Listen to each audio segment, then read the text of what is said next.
Welcome to Baylor Medical Center at Trophy Club. We have created this joint wellness presentation for you and your family to assist in informing everyone on the process of preparing for your surgery, your stay here in the hospital, and preparing you for discharge home. Prior to your procedure, there are some preparations that you will need to make. Make a list of any questions you may have, also any appointments that you may have.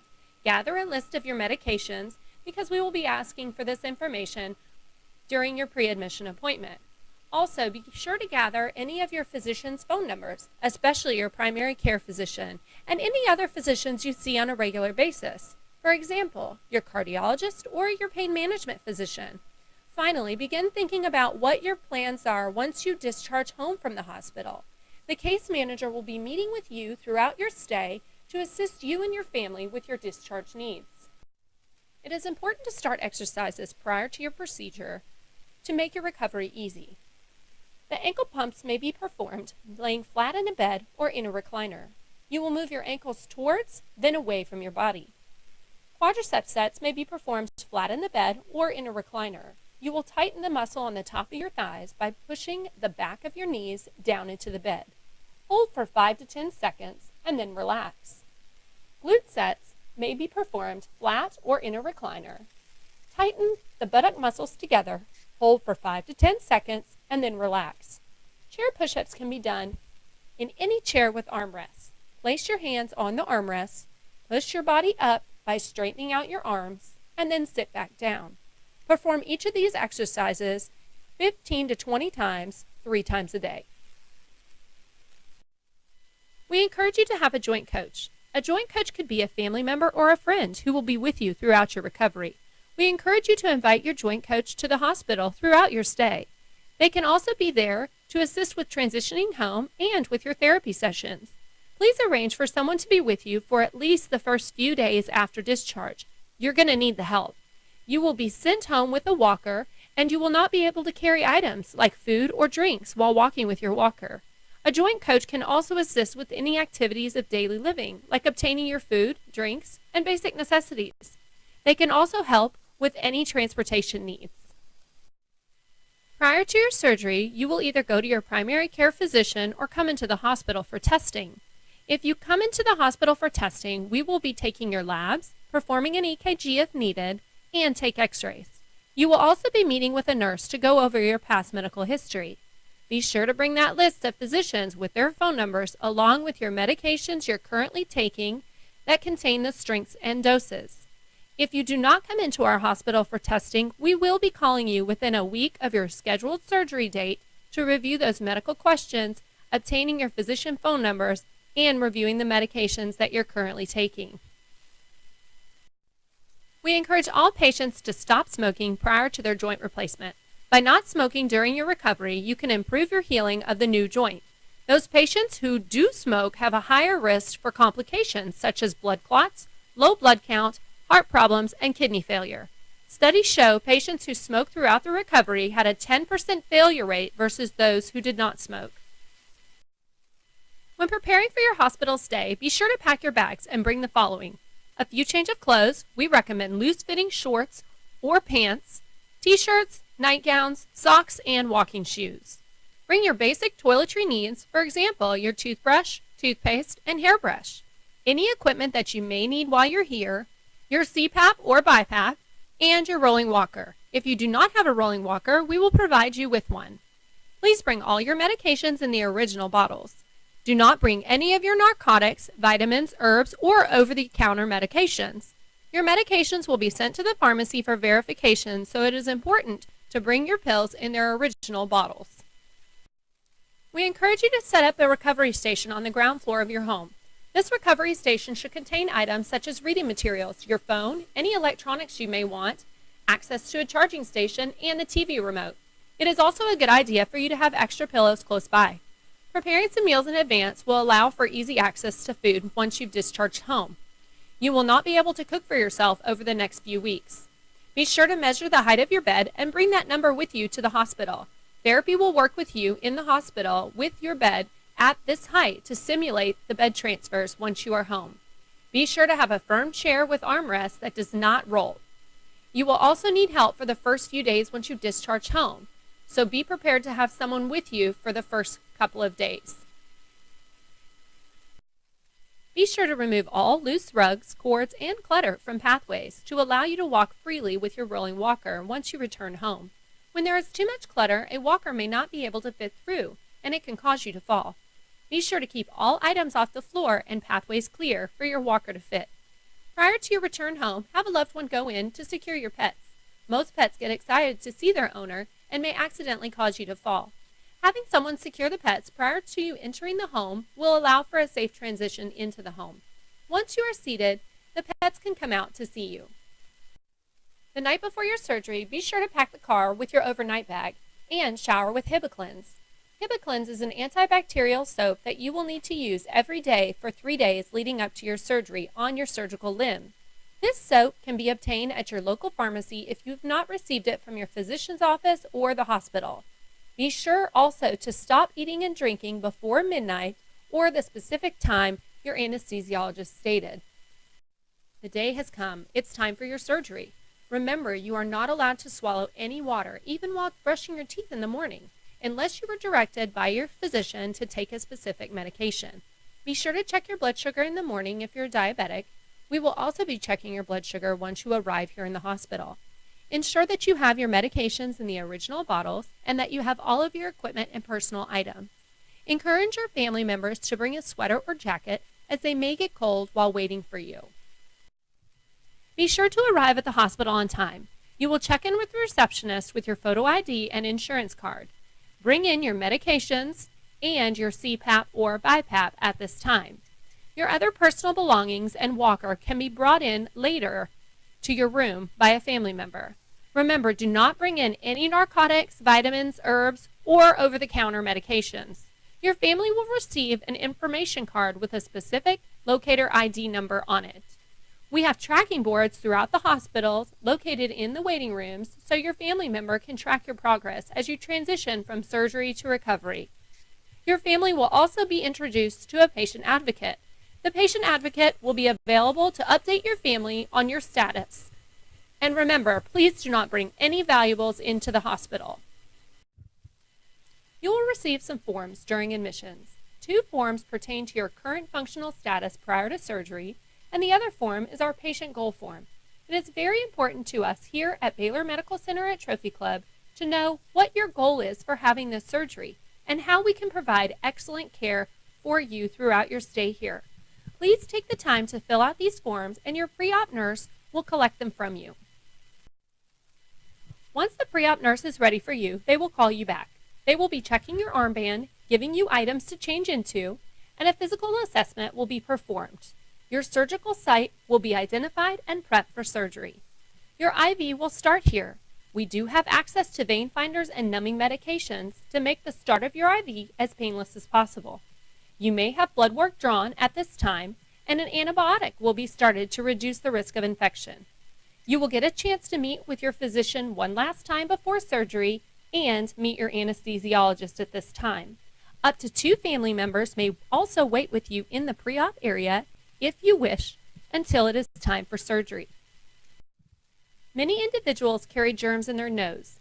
If these germs make it from your nose to your incision site, it could cause an infection. As a way to prevent this from occurring, we use Nosin prior to surgery in pre-op and have you continue to apply every 8 hours for the next 5 to 7 days. Nosin is a nasal antiseptic made from alcohol and essential oils. It's like a hand sanitizer for your nose. Finally, before your procedure begins, you will be involved in a timeout. During this timeout, you will be asked what surgery you are having and which leg. Each member of your surgical team will verify and your surgeon will mark the correct site. Once the timeout is complete, you will head off to the surgery suite. You may or may not remember the transition into the surgical suite. If you are awake, you will see a sterile suite with bright lights and people in gowns and masks. They will assist you in getting onto the surgical table, and then the anesthesiologist will put you to sleep. When your surgery is over, you will awake in the recovery room. They will be monitoring your vital signs and they will take x-rays.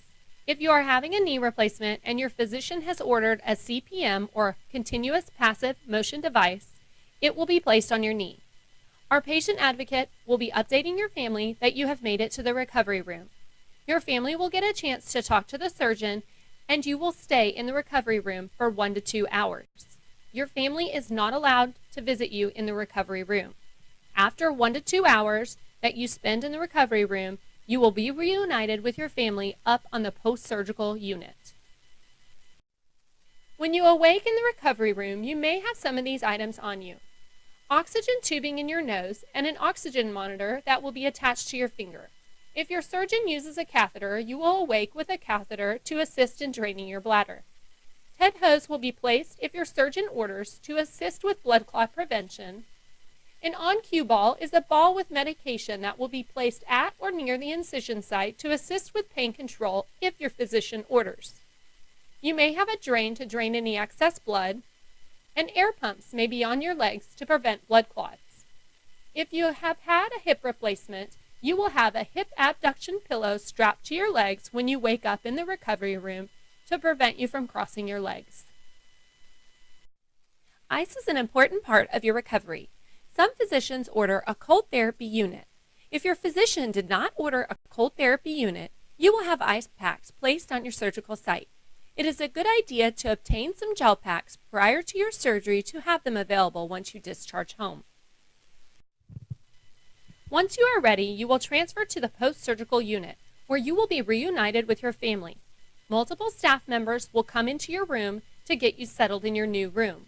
One will be your nurse for the day, one a respiratory therapist, and one tech. If you arrive to the floor early enough in the day, you will be seen by a physical therapist. You will be attempting to get up and walk on the new joint on the same day. Early mobility prevents blood clots and pneumonia.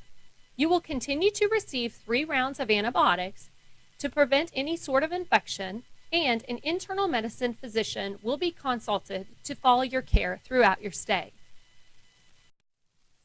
Respiratory therapists will begin instructing you on the use of an incentive spirometer.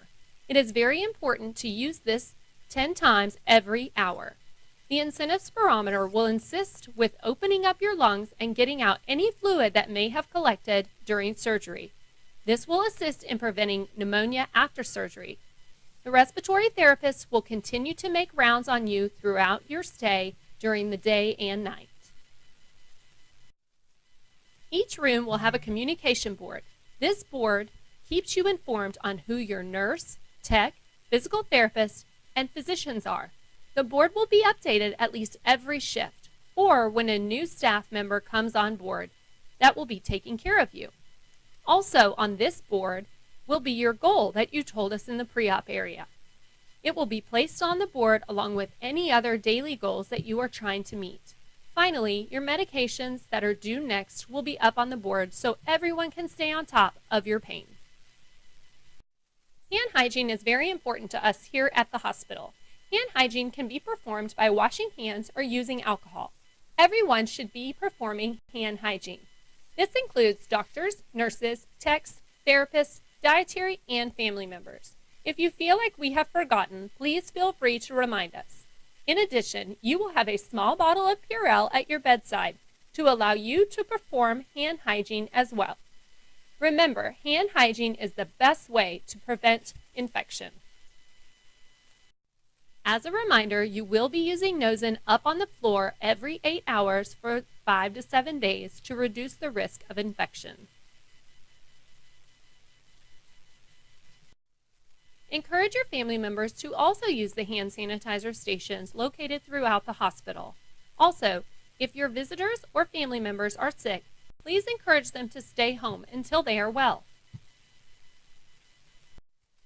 Managing your pain is very important to us. Although you will have some pain after surgery, your nurses, surgeons, and internal medicine physician will work with you to control your pain so you can participate with physical therapy. We have multiple options to control your pain that your surgeon can order. They are IV medications that go directly into your IV, pain pills, and, if ordered by your physician, an on-cue pain ball. If you are currently being seen by a pain management physician, be sure to let your surgeon and your nurses know prior to your procedure. Some disadvantages to pain medication include drowsiness, confusion, nausea, constipation, and itching. Your nurse and internal medicine physician will work together to curb some of those side effects. We want your pain to be controlled after your joint replacement. Please do not wait until your pain gets up to a 7 or 8 before taking pain medication. When your pain gets out of control, it will be very difficult to bring your pain level back down. Sometimes it's difficult to give a number to your pain. Please refer to the faces on this slide as an example on how to classify your pain. A good pain level after surgery would be around a 2 to a 4. Be sure to take your pain medicine prior to physical therapy treatments. Your physical therapist will be working closely with your nurse to coordinate your pain medication so you will be able to tolerate physical therapy. Surgery and medication can cause constipation, so it is essential that you drink a lot of water during your recovery in the hospital and also once you discharge home. Initially, you may notice a decrease in your appetite. As you continue to heal, your appetite will come back. Be sure to make healthy choices when eating and eat more protein, fruits, and vegetables to promote healthy healing after your surgery. Your safety is very important to us. We will be frequently asking you your name and date of birth to confirm that we have the correct patient every time. Your hospital ID man will be scanned when you receive medication to ensure we have the correct medication for the correct patient every time. We will be using hand hygiene throughout your stay to reduce your risk of infection, and we encourage you to do the same. Anytime that you get up and move around, a staff member will need to be with you. Staff will be placing a gait belt around your waist every time to reduce the risk for a fall. There will be a fall risk sign located above your bed and also outside your door to notify staff that you are a fall risk.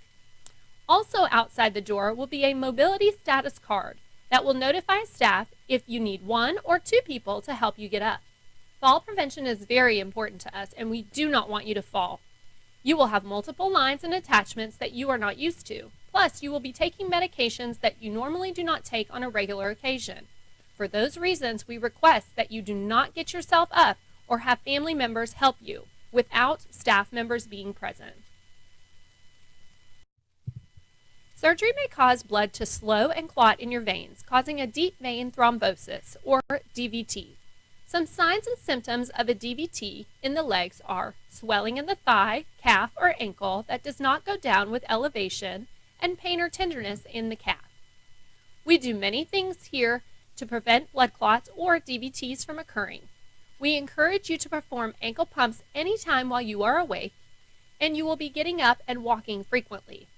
Also, while you are in the hospital, you will begin blood thinners, and your physician will be also sending you home with some blood thinners for you to continue for a specific amount of days. Sequential compression devices, or SCDs, will be placed on your legs. SCDs are leg pumps placed on your calves that inflate and deflate. You will be wearing these anytime that you are in bed to help prevent blood clots. As mentioned before, you will go home on a blood thinner to prevent DVTs after surgery. Your surgeon will choose one of the following options: Lovenox, which is an injectable medication, Xarelto, which is an oral medication, or aspirin, which is also an oral medication. Some signs of an infection are increased swelling, tenderness, warmth, and redness at the incision site, a change in color, amount of drainage, or odor of drainage, increased pain at the surgical site, and a fever greater than 101.5 degrees. If you have any of these symptoms, please be sure to contact your physician. A sign of infection typically does not show up while you're in the hospital. When your surgeon or nurse changes your dressing for the first time, we encourage you to take a picture of the incision so you have a baseline image. Then, if weeks down the road you begin to display these symptoms, you will have an image to reflect back upon to show your physician. As mentioned before, you will be evaluated by a physical therapist on the day of your surgery. During the evaluation, we will develop a treatment plan that is specific to your needs. We will set goals for discharge and communicate our findings with your physicians. Your safety and fall prevention is very important to us. Depending on the type of nerve block you've received prior to your joint replacement, you may need to wear an immobilizer for the first day or 2. The block your anesthesiologist gave you may be blocking the sensation and strengthen the muscles on the top part of your thigh. If your physical therapist determines that you are not stable enough to walk without an immobilizer, they will place one on your leg and place a pink must-wear immobilizer sign at the foot of your bed and at the head of your bed. This sign will remind you and our staff that you must have an immobilizer on any time that you are up and walking around. With each physical therapy treatment, the therapist will be assessing the strength and sensation in the leg, and once the sensation returns and the strength comes back, you will no longer be required to wear the immobilizer, and the signs will be removed. Physical therapy has specific goals they would like you to meet prior to your discharge home. They would like you to get in and out of the bed independently or with minimal help, transfers in and out of a chair independently, walking at least 150 feet with a rolling walker, performing your home exercise program independently or with some assistance, and if needed, we do have stairs that we would like you to manage prior to safely discharging home.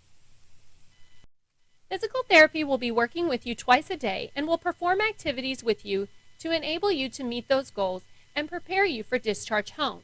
Your physical therapist will be working on breaking any bad habits that you may have picked up while walking. Your physical therapist will also be training you on how to walk correctly with your rolling walker. Physical therapy will work on your bed, chair, and toilet transfers to ensure that you are performing these transfers correctly. Your therapist will also perform exercises with you throughout each treatment. You will be placed in a recliner chair for a few hours to work on straightening out your knee to strive for 0 degrees extension. Your walker will be fitted for you prior to your discharge, so be sure to bring your walker if you already have one. There may be some unexpected pain after joint surgery. For knee replacements, you may have pain behind the knee caused by your hamstrings. If you have any slight bend in your knee prior to surgery caused by arthritis, your hamstring tendons were unable to get fully straight. Once the arthritis is removed and replaced with a smooth new joint, you may have some discomfort in the hamstrings temporarily until they stretch back out to their original position. Some patients may also have upper thigh pain due to the tourniquet that was placed on your upper thigh during surgery to prevent blood loss. For hip replacements, you may have some referred pain down the thigh and even in the knee. Sometimes the knee pain does not show up until after you have discharged home from the hospital. Depending on the type of approach your surgeon used for your hip replacement, you will either have posterior or anterior lateral hip precautions. Your physician and physical therapist will be reviewing specific hip precautions with you while you are here in the hospital. It is important to adhere to the hip precautions after surgery. If you do not, it can cause your hip to dislocate. When it comes to a posterior hip precaution, you will no longer be able to cross your legs, bend your hip past 90 degrees, or turn your feet inward. You will need to adhere to these precautions until your surgeon clears you. For those patients who have an anterior lateral approach hip replacement, your precautions are not crossing your legs in a figure 4, not moving your surgical leg backwards, and not turning your surgical leg or toes outward. If you've had a knee replacement, it's very important that you do not place anything underneath the knee. Do not place pillows behind the knee at any time. If you have an adjustable bed at home, be sure the knee portion is locked out and does not bend. Likewise, in the hospital, we will be locking out the leg portion of your bed to ensure that your knee does not stay in a bent position. As a reminder, getting the knee straight initially is more important than bending. If your knee does not get to 0 degrees extension, you may continue to still have a limp. Prior to your discharge, we will make sure that you have all the necessary medical equipment. All patients who discharge home will need a rolling walker. The rolling walker you will need is pictured in this slide. Some patients have a rollator, which is a 4-wheeled walker with a seat. You will not be able to use this walker initially. For those patients who have had a hip replacement, you may benefit from a hip kit to enable you to perform your activities of daily living while keeping to your hip precautions. Hip kits are not covered by insurance and can be purchased online at a durable medical equipment store or at the hospital. The day after surgery is considered post-op day 1. In the morning, your nurse will begin their assessment and pass out morning medications. Your tech will be coming in and getting you cleaned up for the day. You may also change into your clothes at this time if you would like. Your catheter will come out today if you had one, and the nurse will be working closely with therapy to schedule your pain medications prior to your therapy treatments. During your therapy treatments, you will be assisted up and walk in the room or halls. You may be transferred into a chair, and your therapist will perform exercises with you. You will be working towards those goals that you set during your evaluation. If you have met the goals by post-op day 1 and your surgeon and internal medicine physician clears you, you will be ready for discharge and you may go home today. If you're not quite ready for discharge, you will stay another night with us and do the same thing all over again. The nurses will come in to do their assessment during each change in their shift. And on post-op day 2, your drains and on-cue ball may be removed at this time. Your home health arrangements will be finalized by this day, and all medical equipment that was ordered will be delivered to you here at the hospital. You will continue to work with physical therapy 2 times a day until you have met your goals, and until your surgeon and internal medicine physician has cleared you for discharge. A few last words when it comes to therapy. Over the next few weeks, you will continue to set goals with your physician and physical therapist to continue to progress towards improving your strength, range of motion, and return to independence. Remember to maintain a healthy diet and stay compliant with your physical therapy. Remember that you are in control of your own progress. A case manager will be meeting with you on either the day of surgery or the morning of post-op day 1. They will be inquiring on what your needs for equipment may be, and be sure to order any equipment that you may need for discharge home. Some patients will be receiving information from their insurance company that states they've been approved for 1 day. Rest assured, case management will be working closely with your insurance company and will be sending clinical information daily, updating your insurance company on your medical necessity. On the flip side, some insurances will send a letter stating you've been approved for 5 days. This is the maximum amount that your insurance will pay for you to stay in the hospital. However, you will be discharged if you no longer have a medical need to be in the hospital. Our typical length of stay is 1 to 2 days in the hospital. If home health has not been set up already by your physician's office, case management will be working with you and your insurance company to find a home health company that is in your area and in network with your insurance. Most patients will discharge home with home health for 2 weeks or more. Some patients can discharge straight to outpatient therapy while other patients are not quite ready to discharge home, or there is no one at home to assist the patient. For those patients, case management will assist placing patients in a rehab or skilled nursing facility. The type of facility you may discharge to depends on your preference and what your insurance benefits are. It is always a patient's choice of where to go when it comes to home health, outpatient therapy, rehab, or skilled nursing facilities.